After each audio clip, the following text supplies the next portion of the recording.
Professor M K സാനുവിന് വിട നൽകാൻ നാട് ഒരുങ്ങുകയാണ്. Guard of ഓണറിലേക്ക്.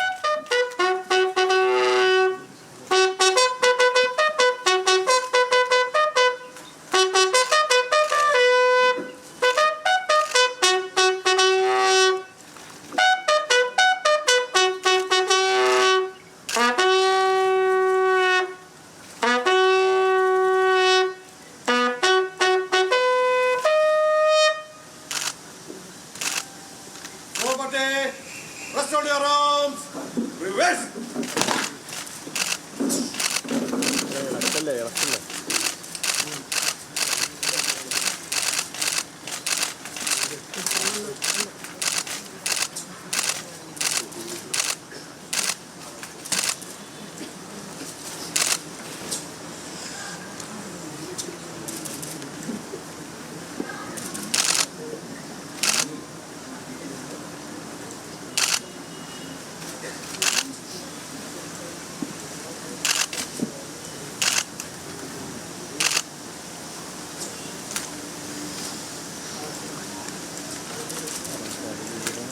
Property, present, up.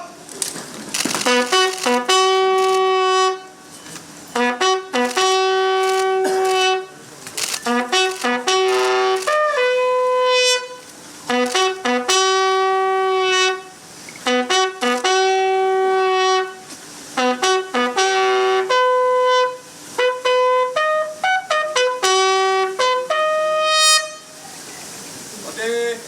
Slow, up. Okay, order, up.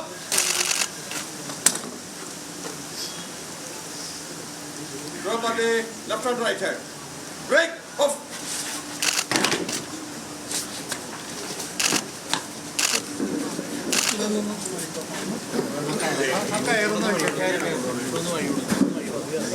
Ernakulam town ഹാളിൽ പൊതുദർശനത്തിന് ശേഷം ഗാർഡ് ഓഫ് ഓണർ നൽകുകയായിരുന്നു. മലയാളത്തിൻ്റെ ആകെ വഴികാട്ടിയായി നിന്ന സാഹിത്യരംഗത്തും സാംസ്കാരിക രംഗത്തും രാഷ്ട്രീയ രംഗത്തുമൊക്കെ നിറഞ്ഞു നിന്ന സാന്നിധ്യമായിരുന്നു. 99-ാം വയസ്സിൽ വിടവാങ്ങുമ്പോൾ പോലും ഏറ്റവും അവസാന കാലത്ത് പോലും എല്ലാവരുടെയും വഴികാട്ടിയായി നിന്ന പ്രസംഗങ്ങളിലും എല്ലാ പരിപാടികളിലും നിരന്തരം പങ്കെടുത്തിരുന്ന ആയിരുന്നു എം കെ സാനു.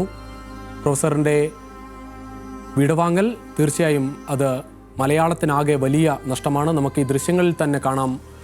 സാഹിത്യരംഗത്തും രാഷ്ട്രീയ രംഗത്തും നിറഞ്ഞു നിൽക്കുന്ന നിരവധി ആളുകളാണ് അദ്ദേഹത്തിൻ്റെ ഭൗതിക ശരീരം ശ്മശാനത്തിലേക്ക് കൊണ്ടുപോകുന്ന ആ നിമിഷം ആ ശരീരം വഹിക്കാനായി നിൽക്കുന്നത്. CPIMൻ്റെ ജനറൽ സെക്രട്ടറി MA ബേബി, മന്ത്രി പി രാജീവ് അടക്കമുള്ള ആളുകൾ, മുന്നിൽ ടി പത്മനാഭൻ അടക്കമുള്ള ആളുകളെയും കണ്ടു. നിരവധി ആളുകൾ സാംസ്കാരിക രംഗത്തും രാഷ്ട്രീയ രംഗത്തും സാഹിത്യരംഗത്തുമൊക്കെയുള്ള നിരവധി ആളുകൾ രാവിലെ മുതൽ പൊതുദർശനത്തിലും എത്തിയിരുന്നു. സൈഫുനിസ ചേരുകയാണ്. സൈഫുനിസ, ഒരു കാലഘട്ടത്തിൻ്റെ തന്നെ അവസാനമാണ്. കാരണം മലയാളത്തിൽ ഇത്രമാത്രം അത് സാഹിത്യരംഗത്താകട്ടെ രാഷ്ട്രീയ രംഗത്ത് ഏത് രംഗത്ത് പ്രവർത്തിക്കുന്ന ആളുകളുടെയും വഴികാട്ടിയായി നിന്ന ഒരാൾ കൂടിയാണ് എം കെ സാനു. വിടവാങ്ങുന്ന നിമിഷത്തിലും നമ്മൾ കാണുന്നത് നിരവധി പ്രമുഖരാണ്, അദ്ദേഹത്തിൻ്റെ ശിഷ്യരാണ്. പല കാര്യങ്ങളിൽ എടുക്കുമ്പോൾ അത് രാഷ്ട്രീയ രംഗത്താകട്ടെ ഏത് രംഗത്തായാലും അദ്ദേഹത്തിൻ്റെ ഗുരുസ്ഥാനീയനായി കാണുന്ന ആളുകളാണ് പലരും. അവരാണ് അവസാന നിമിഷവും നമ്മൾ ഈ ദൃശ്യങ്ങളിലും കാണുന്നത്.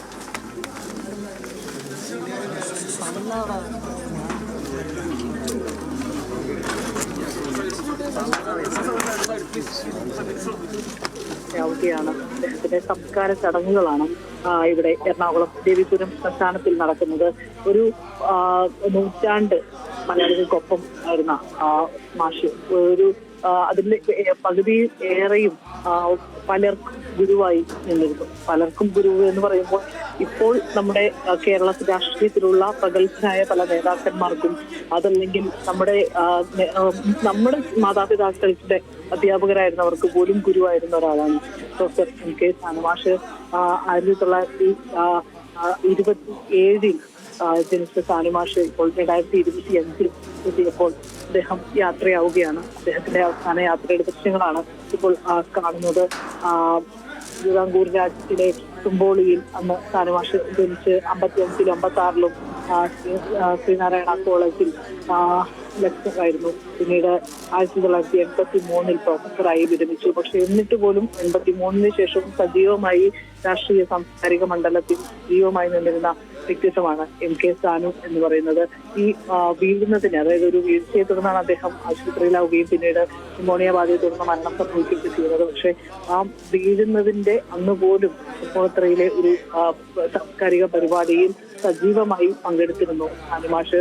ഇക്കഴിഞ്ഞ വി എസിന്റെ വേർപാടുണ്ടായ ദിവസവും സാനുമാഷ് അദ്ദേഹത്തെ അനുസ്മരിച്ച് നമ്മളോട് സംസാരിക്കുകയൊക്കെ ചെയ്തിരുന്നു. ഒരുപാട് പേർക്ക് ഒരുപാട് നന്മകൾ പറഞ്ഞു കൊടുത്ത, എല്ലാവർക്കും നന്മ മാത്രം ഓർത്തെടുക്കാൻ കഴിയുന്ന ഒരു വ്യക്തിത്വം കൂടിയായിരുന്നു MK സാനു എന്ന് പറയുന്നത്. പുതിയ പുതിയ ഉപദേശങ്ങൾ എല്ലാം പറയുമ്പോഴും ചില രാഷ്ട്രീയ വിഷയങ്ങളിൽ വിമർശനം നടത്തേണ്ടതിൽ കൃത്യമായ വിമർശനം ഉന്നയിക്കുകയും ചെയ്യാൻ മടിയില്ലായിരുന്നു സാനുമാഷിന്. ഈ വീഴുന്നതിന്റെ പിറ്റേ ദിവസം വെള്ളാപ്പള്ളി നടേശൻ കഴിഞ്ഞ മുസ്ലിങ്ങൾക്ക് നേരെ നടത്തിയ ഒരു പ്രസ്താവനയിൽ കടുത്ത വിമർശനം ഉന്നയിക്കാൻ സാനുമാഷ് മാധ്യമങ്ങളെ കാണുവാനായി, മാധ്യമങ്ങളോട് സംസാരിക്കുവാനായി വാർത്താസമ്മേളനം വിളിച്ചിരുന്നു. പക്ഷെ അതിൽ പങ്കെടുക്കാൻ സാനുമാഷിനായില്ല. അതിനു മുമ്പ് സാനുമാഷ് ആശുപത്രിയിലായി. അങ്ങനെ എല്ലാ തരത്തിലും നമ്മൾ സാനുമാഷിന്റെ പ്രതികരണം പ്രതീക്ഷിക്കേണ്ട സ്ഥലങ്ങളിലെല്ലാം തന്നെ സാനുമാഷിന്റെ പ്രതികരണം കൃത്യമായി ശക്തമായി കുറുക്കിക്കൊള്ളുന്ന രീതിയിൽ വിമർശിക്കാൻ കഴിയുന്ന ആളായിരുന്നു സാനുമാഷ്. മഹാരാജാസിന്റെ പ്രിയപ്പെട്ട അധ്യാപകനായിരുന്നു. മഹാരാജാസിന് സാനുമാഷിന്റെ ശിഷ്യരായിരുന്നവരെല്ലാവരും ഇവിടെ ഇത്തരം സംസ്ഥാനത്തിൽ അദ്ദേഹത്തിന്റെ അന്ത്യയാത്ര കാണുവാനായി ഇവിടെ എത്തിയിട്ടുണ്ട്. അദ്ദേഹത്തിന് അന്ത്യയാത്ര നൽകുവാനായി ഇവിടെ എത്തിയിട്ടുണ്ട്. അധ്യാപകൻ, എഴുത്തുകാരൻ, മനുഷ്യാവകാശ പ്രവർത്തകൻ, അങ്ങനെ നമുക്ക് പല വിലാസങ്ങൾ നൽകാൻ കഴിയും സാനുമാഷ്.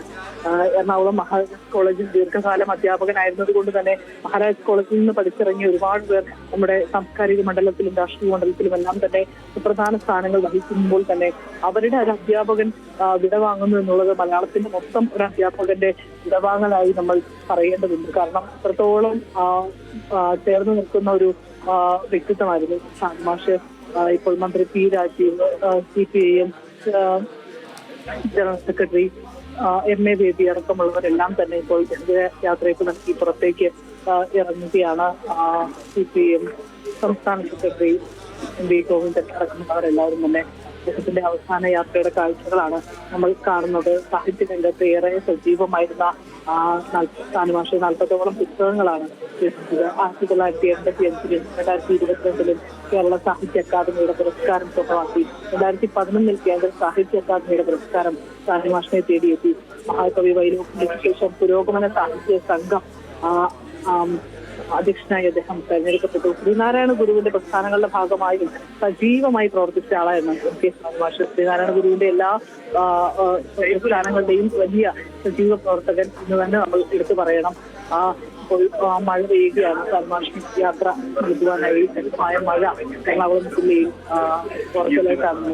ശക്തമായ മഴ പെയ്യുകയാണ്. സാനുമാഷിന്റെ സുഹൃത്തുക്കളും ശിഷ്യരും എല്ലാവരും തന്നെ ഇവിടെ സാനുമാഷിന് അന്ത്യയാത്ര നൽകുവാനായി ഇവിടെ എത്തിയിട്ടുണ്ട്. അദ്ദേഹത്തിന്റെ യാത്രയുടെ കാഴ്ചകളാണ് നമ്മൾ കാണുന്നത്. മരണത്തിന് തൊട്ട് മുമ്പ് വരെ ഇടത്തും സാഹിത്യ സാംസ്കാരിക രംഗത്തെല്ലാം തന്നെ സജീവ സാന്നിധ്യം, അവിടെയെല്ലാം വിലപ്പെട്ട സംഭാവനകൾ സമ്മാനിച്ച് അദ്ദേഹം നമുക്കൊപ്പം ഉണ്ടായിരുന്നു. അതുകൊണ്ട് തന്നെ ഈ വേർപാട് ഒരു അപ്രതീക്ഷിതമായ വേർപാടായിരുന്നു. കാരണം നമ്മൾ VSൻ്റെയൊക്കെ പറഞ്ഞതുപോലെ VS ഒക്കെ കുറച്ച് കാലം അധികം നമ്മളുടെ രാഷ്ട്രീയ മണ്ഡലത്തിൽ നിന്നെല്ലാം മാറി നിന്നിരുന്നു. പക്ഷേ സാനുമാഷ് ഈ പോകുന്നതിന് അടുത്ത ദിവസങ്ങൾ മുമ്പ് വരെ ശക്തമായ നിലപാടുകളും വിമർശനങ്ങളും അല്ലെങ്കിൽ അഭിപ്രായങ്ങളും എല്ലാമായി നമുക്കിടയിൽ ഉണ്ടായിരുന്നു. അതുകൊണ്ട് തന്നെയാണ് ഈ വേർപാട് കുറച്ച് അവിശ്വസനീയമാകുന്നു എന്നുള്ളത് തന്നെ നമുക്ക് പറയണം. കാരണം ഈ പ്രായം എത്തുമ്പോഴും അദ്ദേഹത്തിൻ്റെ വേർപാട് നമുക്ക് അവിശ്വസനീയമാണ് എന്ന് തന്നെ പറയണം. കാരണം രാഷ്ട്രീയ സാഹിത്യ സാംസ്കാരിക രംഗത്തൊക്കെ വിലപ്പെട്ട സംഭാവനകൾ നൽകിയാണ് അദ്ദേഹം വിടവാങ്ങുന്നത്. ഒട്ടേറെ പേർ സാനുമാഷിൻ്റെ ശിഷ്യന്മാരായുണ്ട്. ആ ശിഷ്യന്മാരെല്ലാവരും ഇവിടെയുണ്ട്. ഈ അടുത്തിടെ നമ്മൾ കണ്ടപ്പോൾ സാനുമാഷിന് VS-ൻ്റെ പ്രതികരണം എടുക്കാൻ ചെന്നപ്പോൾ സാനുമാഷ് ഏറെ മരണത്തെപ്പറ്റി സംസാരിക്കുന്നുണ്ടായിരുന്നു. ആ മരണം അടുക്കുന്നത് സന്തോഷത്തോടെയാണ് കാണുന്നതെന്ന തരത്തിൽ അദ്ദേഹം നമ്മളോട് മാധ്യമപ്രവർത്തകരോട് സംസാരിക്കുകയും ചെയ്തിരുന്നു. കാരണം പറയുന്നത് പ്രായമെത്തുമ്പോൾ ഈ വാർദ്ധക്യം എന്ന് പറയുന്നത് വളരെ ബോറൻ പരിപാടിയാണെന്നാണ് സാനുമാഷ് പറഞ്ഞത്. കാരണം മറ്റുള്ള ചുറ്റും നിൽക്കുന്നവരൊക്കെ സംസാരിക്കുന്നത് നമുക്ക് മനസ്സിലാകാതെ പോകുന്നു, നമ്മളെല്ലാവർക്കും ഇടയിലാകുമ്പോഴും നമ്മൾ ഒറ്റപ്പെട്ടു പോകുന്നു എന്നൊക്കെ സാനുമാഷ് പറയുന്നുണ്ടായിരുന്നു. അത് ഈ പ്രായത്തിൽ സാനുമാഷിന് അതങ്ങനെ തോന്നാൻ അദ്ദേഹത്തിന് തോന്നാൻ ചുറ്റും എല്ലാവരും ഉള്ളപ്പോഴും ആ ഒരു ഒറ്റപ്പെടൽ തോന്നാൻ അദ്ദേഹം പറയുന്ന കാരണം എന്ന് പറയുന്നത് ചുറ്റുമുള്ളവർ സംസാരിക്കുന്നതൊക്കെ നമുക്ക് മനസ്സിലാകാതെ പോകുന്നുവെന്ന്. അപ്പോൾ ഞങ്ങൾ മാധ്യമപ്രവർത്തകർ പറഞ്ഞു, ഇപ്പോൾ ജെൻസി പിള്ളേരുടെ വാക്കുകൾ പോലും ഞങ്ങൾക്ക് മനസ്സിലാകുന്നില്ല മാഷേ. ഞങ്ങൾ 10 വർഷം മുമ്പുള്ള കുട്ടികളുടെ പോലും ഭാഷയിൽ നിന്ന് ഒരുപാട് വ്യത്യാസപ്പെട്ടിരിക്കുന്നു. ഞങ്ങൾക്കിടയിൽ ഇപ്പോഴേ ജനറേഷൻ ഗ്യാപ്പ് വന്നിരിക്കുന്നു. മാഷൊക്കെ 90 വയസ്സിന് ശേഷമല്ലേ ജനറേഷൻ ഗ്യാപ്പിനെ പറ്റി സംസാരിക്കുന്നതെന്ന് ഞങ്ങൾ ചിരിച്ചുകൊണ്ട് പറഞ്ഞിരുന്നു. പക്ഷേ അത് സംസാരിച്ചൊരു 10 ദിവസം സാനുമാഷ് വിട പറയുകയാണ്. സാനുമാഷ് തീയിൽ എരിഞ്ഞടങ്ങുകയാണ്. അത് നമുക്ക് കാണുമ്പോൾ ഇത് എല്ലാം നമുക്കറിയാം, മരണം എല്ലാവർക്കും സംഭവിക്കുന്നതാണ്, നമ്മളിത് ഉൾക്കൊണ്ടേ പറ്റുള്ളൂ. പക്ഷേ സാനുമാഷിൻ്റെ കാര്യത്തിൽ അപ്രതീക്ഷിതമെന്ന് തന്നെ എറണാകുളത്തെ എല്ലാ സാംസ്കാരിക രംഗത്തെ എല്ലാവരും പറയും. കാരണം എന്ത് ചെറിയ പരിപാടിക്ക് വിളിച്ചാലും സാനുമാഷ് ഉണ്ടായിരുന്നു. ഒരിക്കലും സാനുമാഷ് എന്തെങ്കിലും ഒരു അസ്വസ്ഥതയെ പറ്റിയോ അല്ലെങ്കിൽ ശാരീരികമായ ബുദ്ധിമുട്ടുകളെ പറഞ്ഞോ ഒന്നും സാനുമാഷ് മാറി നിൽക്കാറുണ്ടായിരുന്നില്ല. ഞാൻ വരും, ഞാൻ ഉണ്ടാകും എന്ന് പറയും. അത് ഈ കഴിഞ്ഞ വെള്ളാപ്പള്ളി നടേശനെതിരെ നടത്താനിരുന്ന വാർത്താ സമ്മേളനത്തിൽ പോലും സാനുമാഷ് വരാതിരുന്നപ്പോൾ മാധ്യമപ്രവർത്തകർ അന്വേഷിച്ചപ്പോഴാണ് ഇങ്ങനെ അദ്ദേഹം വീണ് പരിക്കേറ്റ് ആശുപത്രിയിലാണ് എന്ന വിവരം അറിയുന്നത്. പക്ഷേ അപ്പോഴും സർജറി എല്ലാം കഴിഞ്ഞ് അദ്ദേഹം സുഖം പ്രാപിക്കുകയായിരുന്നു, എല്ലാവരോടും സംസാരിക്കുകയൊക്കെ ചെയ്യുന്നുണ്ടായിരുന്നു. പക്ഷേ പെട്ടെന്നാണ് അദ്ദേഹത്തിന് ഒരു ശ്വാസ തടസ്സം ഉണ്ടാവുകയും പിന്നീട് ന്യൂമോണിയ ആവുകയും ICUവിലേക്ക് പ്രവേശിക്കുകയൊക്കെ ചെയ്തത്. ഇന്നലെ നമ്മൾ സംസാരിക്കുമ്പോൾ പോലും അദ്ദേഹം വെന്റിലേറ്റർ സഹായമില്ലാതെ തന്നെ ശ്വസിക്കുന്നുണ്ട് എന്നുള്ളതായിരുന്നു ആശുപത്രി അധികൃതർ പറഞ്ഞത്. പക്ഷേ വൈകിട്ടോടുകൂടി അദ്ദേഹത്തിൻ്റെ മരണം സംഭവിക്കുകയായിരുന്നു. ആ മരണ വാർത്ത അറിഞ്ഞപ്പോൾ മുതൽ അദ്ദേഹത്തിൻ്റെ സംസ്കാര ചടങ്ങുകളിൽ പങ്കെടുക്കാനും അദ്ദേഹത്തിന് ഒരു നോക്ക് കാണുവാനും എല്ലാം തന്നെ നിരവധി പേരാണ് എറണാകുളത്തേക്ക് ഒഴുകിയെത്തിയത്. നമ്മൾ തിരുവനന്തപുരം മുതൽ കാസർഗോഡ് വരെ എന്ന് പറഞ്ഞാൽ പോരാ, നമ്മുടെ സംസ്ഥാനത്തിന് പുറത്തു നിന്നും ഒരുപാട് പേർ അദ്ദേഹത്തിന് ശിഷ്യഗണങ്ങളായിട്ടുള്ളവരുണ്ട്, ഒരുപാട് ജോലി ചെയ്തവരുണ്ട്. അവരെല്ലാം ഇങ്ങോട്ടേക്ക് ഒഴുകിയെത്തുകയാണ്. അദ്ദേഹത്തിൻ്റെ സാഹിത്യ സൃഷ്ടികൾ വായിച്ച് അതിൽ ഏറെ താല്പര്യപ്പെട്ടവരുണ്ട്. അവരെല്ലാവരും സാനുമാഷിനെ കാണാനായി എത്തുകയാണ്. ഇന്ന് രാവിലെ ടൗൺ ഹാളിൽ പൊതുദർശനത്തിന് വെച്ചപ്പോൾ മുതൽ ഇപ്പോൾ 4 മണിക്ക് അവിടെ നിന്ന് ഇറക്കുന്നത് വരെ ഒരു ജനപ്രവാഹം തന്നെയായിരുന്നു അവിടേക്ക് ഉണ്ടായിരുന്നത്. ഇപ്പോൾ ഇവിടെ പ്രധാനപ്പെട്ട സാംസ്കാരിക രാഷ്ട്രീയ രംഗത്തെ ആളുകളെല്ലാവരും തന്നെ ഇവിടെ ഒത്തുകൂടിയിട്ടുണ്ട്. ഇനി ഈ സംസ്കാര ചടങ്ങുകൾ ഇപ്പോൾ പൂർത്തിയായിരിക്കുകയാണ്. ഇപ്പോൾ തന്നെ ഇവർ ഇവിടെ നിന്ന് പിരിഞ്ഞ് എറണാകുളം ടൗൺ ഹാളിലേക്ക് പോവുകയാണ്. അവിടെ അനുശോചന യോഗം തീരുമാനിച്ചിട്ടുണ്ട്. 5 മണിക്ക് ചടങ്ങുകൾക്ക് പരിപാടിക്ക് വേണ്ടി അനുശോചന യോഗത്തിന് വേണ്ടി പിരിയുകയാണ്. ഇവിടെ നിന്ന് ഇവരെല്ലാവരും അവിടെ അല്പസമയത്തിനകം സംസാരിക്കുകയും ചെയ്യും. രഘുപുരം ശ്മശാനത്തിൽ എരിഞ്ഞടങ്ങുന്നത് മലയാളത്തിൽ ഒരു നൂറ്റാണ്ട് കാലം സർവ്വമേഖലയിലും നിറഞ്ഞു നിന്ന ഒരു മുഖം കൂടിയാണ് പ്രൊഫസർ MK സാനു. ഏത് മേഖലയിലായാലും അത് രാഷ്ട്രീയ രംഗത്തും സാംസ്കാരിക രംഗത്തും സാഹിത്യരംഗത്തുമെല്ലാം അനേകായിരം ശിഷ്യന്മാരെ സൃഷ്ടിച്ച ഒരാൾ കൂടിയാണ്, മലയാളത്തിൻ്റെ മുഖമാണ്. എന്തായാലും അല്പസമയത്തിനകം MK സാനുവിൻ്റെ അനുശോചനത്തിൻ്റെ ഭാഗമായുള്ള യോഗം എറണാകുളം ടൗൺ ഹാളിൽ തുടങ്ങും. ശ്മശാന ചടങ്ങുകൾ രഘുപുര ശ്മശാനത്തിൽ പൂർത്തിയാവുകയും ചെയ്തു. സൈഫുന്നിസയാണ് വിവരങ്ങൾ നൽകിയത്.